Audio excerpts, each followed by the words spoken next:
Assalamualaikum warahmatullahi wabarakatuh. Kembali lagi di ISK Podcast. Di sini saya Nihatul Afifah sedang bersama Dr. Rosik Attaqi SPB nggih, Pak, selaku Betul. Kepala Instalasi Gawat Darurat RSUD Lukmono Hadi Kudus. Lukmono Hadi. Lukmono Hadi Kudus ya. Gimana Pak, kabarnya baik? Alhamdulillah baik. Jangan Pak, kesannya kok lebih tua gitu.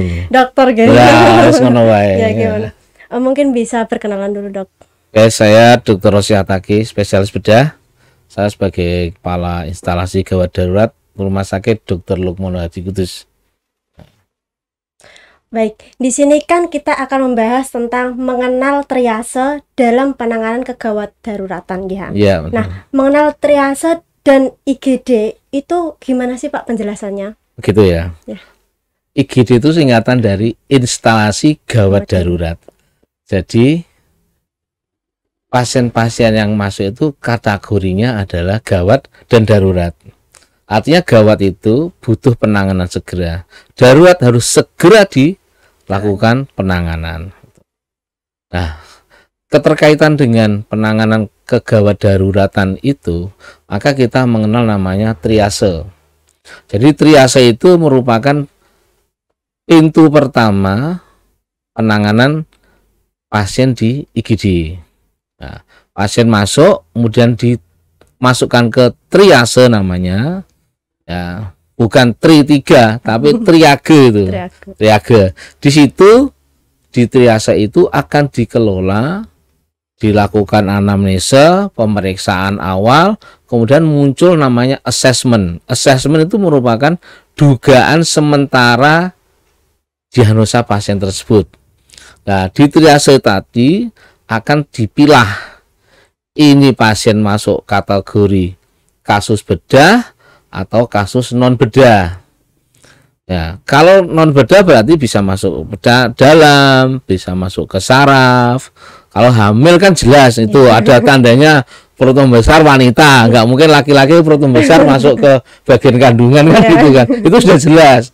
Ya, kalau wanita perut membesar kan ini bagian kandungan. Tapi kalau selain itu tadi dipilah sesuai dengan kriterianya itu.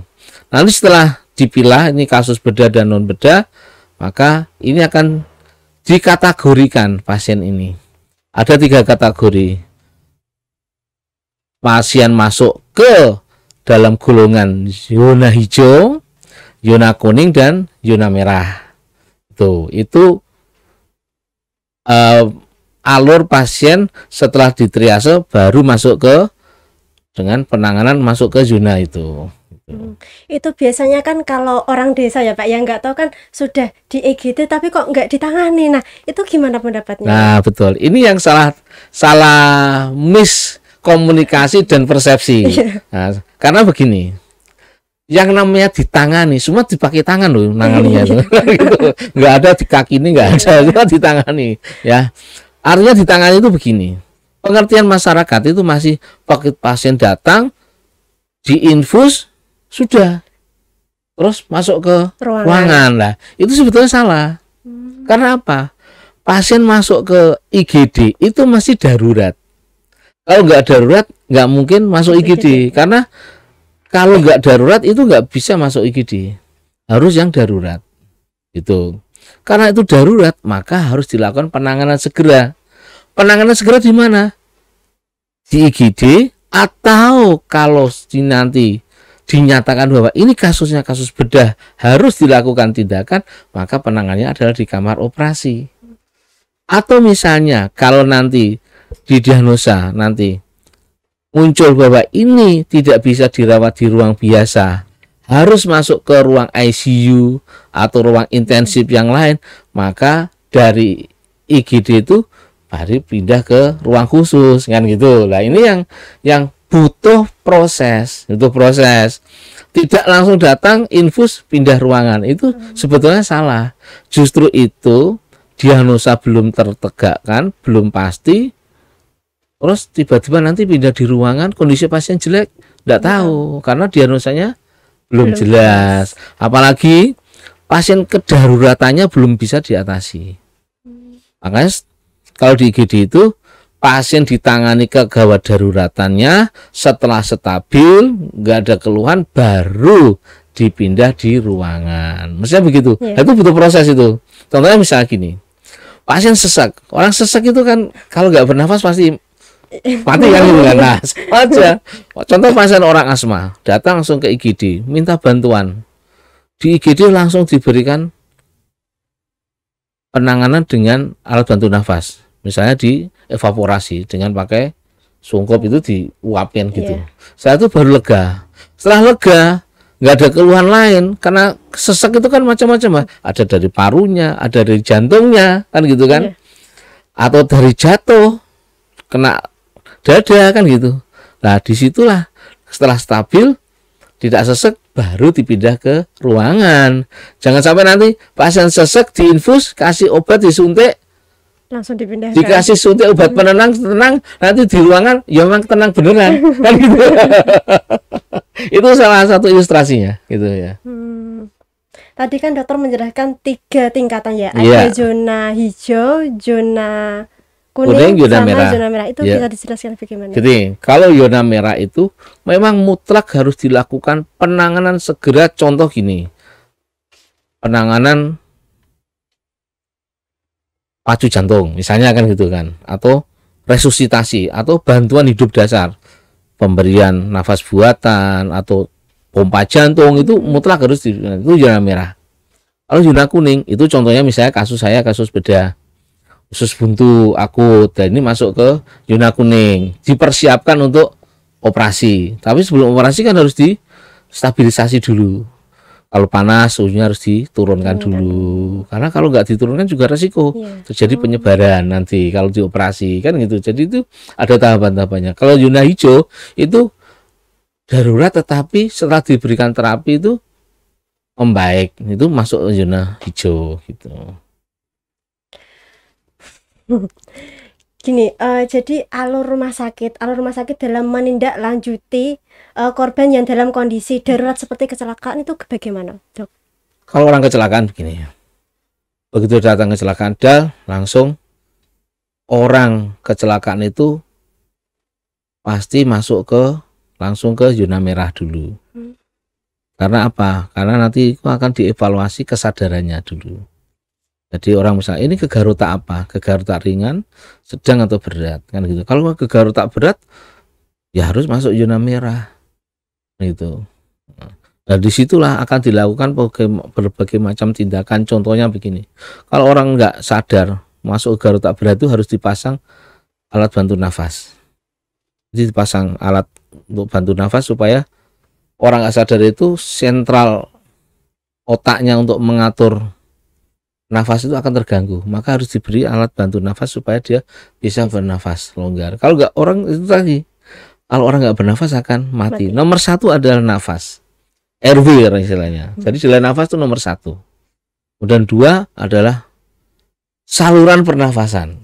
Nah, salurannya dari hidung sampai ke paru-paru itu dievaluasi.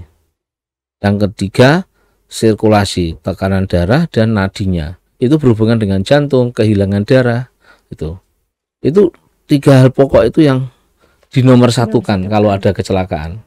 Jadi kemudian 4 yang kesadaran. Kalau orang nggak sadar ya sudah memang ditangani penanganan tidak sadaran. Tetapi kalau orang nggak sadar kan tidak harus sepanjang bisa bernafas, nggak ada masalah. Itu berarti kesadarannya itu nomor 4.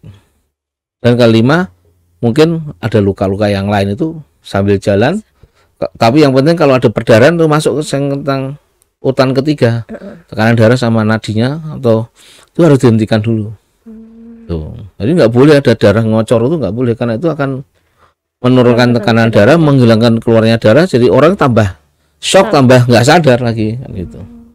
Nah, jadi urut-urutnya seperti itu. Setelah itu nanti bisa tertangani semua, ABC-nya itu sudah tertangani, maka tinggal ini mau dioperasi atau pindah ke rawat intensif. Itu rawat intensif pun kan kita harus menyiapkan ruang ICU-nya. Karena apa? Kalau orang nggak sadar kegaruta berat itu harus butuh namanya ventilator, alat bantu nafas. Kalau tidak ya istilahnya nafasnya tidak bisa kuat, sehingga ya itu tadi nanti akan terjadi penurunan fungsi paru-parunya, akan semakin lemah semakin menurun gitu. Saturasi O2-nya akan menurun gitu. Itu yang perlu disiapkan nanti kalau misalnya mau dipindah ke ICU. Jadi ICU harus disiapkan dulu, nggak bisa langsung oh ini pindah ICU langsung di sana. Apa yang dilakukan? Alatnya belum siap karena ventilator itu harus disetting dulu. Tidak bisa, harus sesuai dengan settingan yang dibutuhkan apa gitu. Gitu. Ya, jadi masih ada rentetan yang itu. Ya, apalagi kalau misalnya ada perdarahan. Yang lebih bahaya lagi kalau ada perdarahan, Mbak. Perdarahan yang paling besar itu yang menyebabkan mengancam jiwa itu adalah perdarahan di rongga dada, perdarahan di perut, perdarahan di panggul, perdarahan di paha. Itu perdarahan yang paling berat. Karena apa? Bisa kehilangan cairan sampai 3 liter. Itu. Padahal darah manusia itu kan hanya 5 liter. Kalau udah kehilangan 3 liter, tinggal 2 liter, ya kari. Tunggu saatnya saja. Susah untuk dikejar. Gitu. Makanya itu juga harus dilakukan pemeriksaan benar-benar harus jelas ini. Gitu. Misalnya ada perdarahan. Kalau orang nggak sadar kan nggak mungkin bisa ngomong kan. Nah ini padahal kalau kita nggak nanya, pasien juga nggak bisa jawab kan gitu. Makanya harus kita pastikan oh ini ada perdarahan perut, harus dioperasi segera. Kalau enggak nanti perdarahannya akan semakin berjalan terus akhirnya meninggal gitu. Nah, ini yang harus dilakukan. Jadi enggak langsung ini dalam waktu singkat harus bisa indah. Kesannya enggak ditangani. Lama-lama di IGD dibiarkan enggak. Contoh gini aja. Itu bagi pasien-pasien yang punya identitas. Yang tidak punya identitas pun kita tidak membedakan. Jadi pasien nggak punya identitas harus kita layani juga. Itu. Perkara nanti belakangan biaya itu urusan belakang. Yang penting kebutuhan dasar hidupnya itu dipenuhi dulu. Life savingnya supaya dia hidup dulu itu kita tangani dulu. Nanti urusan belakang. Kan sering kita menerima pasien-pasien gelandangan, tertabrak mobil apa-apa gitu kan, itu nggak sadar, nggak ada keluarganya, ya kita tangani seperti pasien biasa aja, nggak ada perbedaan. Itu salah satu contoh. Apalagi pasien yang diantar oleh keluarga tahu kan gitu kan. Nah makanya sangat aneh kalau memang hal-hal seperti ini masih terjadi.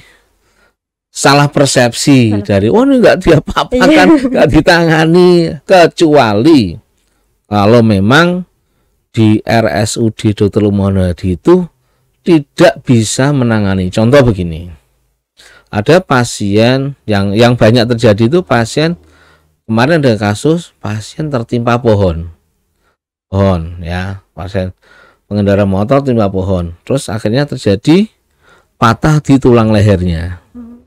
Nah, itu RSU nggak bisa nangani, RSU Kudus di Kudus nggak bisa nangani, itu harus ke sentral ortopedi, kalau nggak ke Solo ke Semarang, makanya kita harus rujuk gitu kan.